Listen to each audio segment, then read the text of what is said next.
Army veterans and serving personnel are calling for a nationwide boycott of SpiceJet. Not for politics, not for perks, but for dignity. Because one of their own, a serving officer, was humiliated and they are done being silent. Namaskar, you are watching The Global Eye and this is me, Mousumi. We bring not just a news story, it's a wound and it's bleeding in silence. He fights our wars in silence.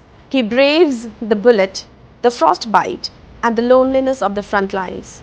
But when he comes home, tired on emergency leave, needing compassion, he is met not with respect, but with closed gates, pointed fingers, and sadly, silent systems.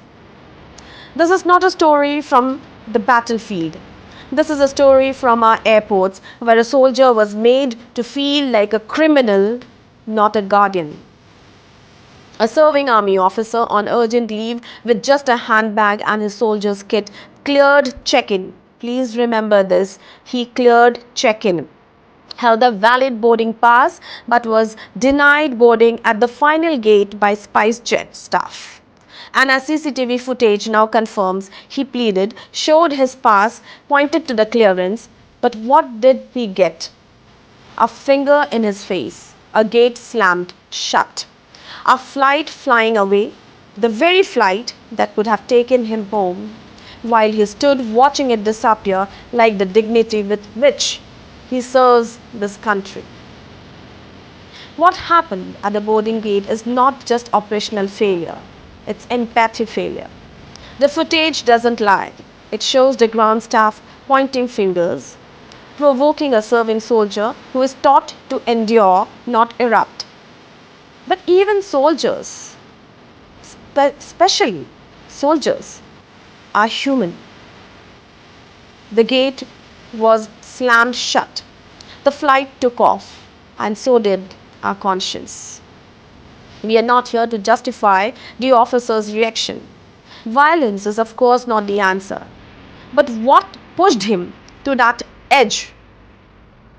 He wasn't just a passenger, he was a protector, a warrior. And in his moment of vulnerability, we failed to protect him. And now, as media houses cherry pick CCTV screenshots branding him as aggressive, his side of the story lies unheard, buried, like the many who defend without demanding anything in return.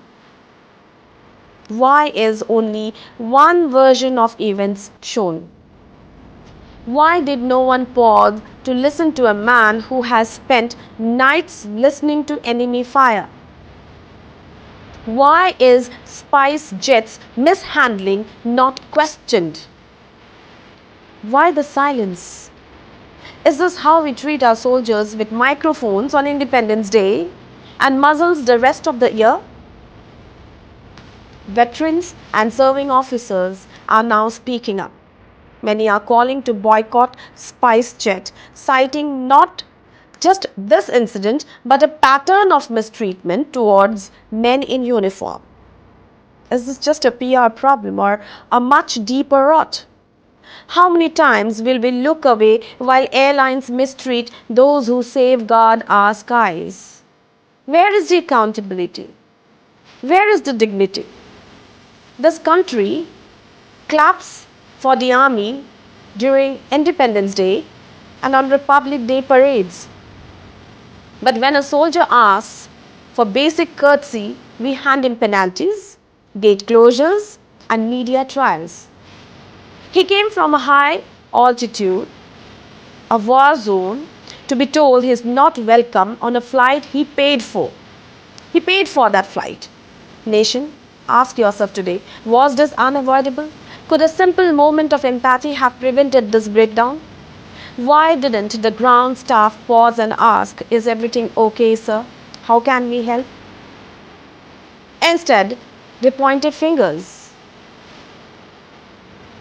And now, fingers are being pointed back, but only at the man in uniform. Let us be very clear. This is not just about one airline, one officer, or one argument. This is about how we as a society treat our defenders when they need defending. Do not wait till the next parade to salute. Stand up now, not in anger, but in empathy. Not with noise, but with questions that must echo. Should a soldier have to beg to be heard at a boarding gate? Why was his urgency not respected? Why is there no apology from the airline? Why does mainstream media avoid asking uncomfortable questions when a uniform is involved? Not in a parade, but in pain. He may have missed his flight, but have we missed our humanity? This isn't a call for outrage, it's a plea for reflection because the uniform is not just worn at the border, it's worn in silence, in sacrifice, and in moments like this, in shame. The soldier stood alone at the gate, not just behind a locked door, but behind a nation that still doesn't know how to treat its heroes once they are off duty. Let that sink in. Let it stir something deeper than nationalism. Let it stir humanity. Thank you and keep watching The Global Eye for more updates and insights.